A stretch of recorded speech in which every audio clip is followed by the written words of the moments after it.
জলের মধ্যে যে বড় ডলফিনটি, তার নাম ফ্রাগল। পশ্চিম অস্ট্রেলিয়ার লেগুন এলাকার দীর্ঘদিনের বাসিন্দা বটলনোজ প্রজাতির এই ডলফিন।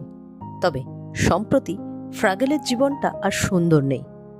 একের পর এক সন্তান হারিয়ে যেন দিশাহারা ফ্রাগল। সমুদ্রের জলেই এমন কাণ্ড সে করল যা দেখে গোটা পৃথিবীর চোখে জল। সমুদ্রের বাকি সব প্রাণীর থেকে ডলফিনের মমতা যে সব থেকে বেশি তা সবার জানা। বিশেষত এই বটলনোজ প্রজাতির ডলফিনের ভালোবাসা যেন সবাইকে ছাপিয়ে যায়। এরা 12 মাস সন্তানকে গর্ভে ধারণ করে। সন্তানের জন্মের পরে প্রায় 3 থেকে 6 বছর ধরে সন্তানকে নিজের কাজ ছাড়া করে না, খাবারের জোগানও দেয়। যেখানে জঙ্গলের বাঘসিংহ 3 মাসের সন্তানকে শিকার ধরার প্রশিক্ষণ দেয়। এহেন মা ডলফিন ফ্রাগলের পরপর 4টি সন্তান মারা গিয়েছে। চতুর্থ সন্তানটি মারা যাওয়ার পর যেন বিশ্বাসই করতে চাইছে না ফ্রাগল।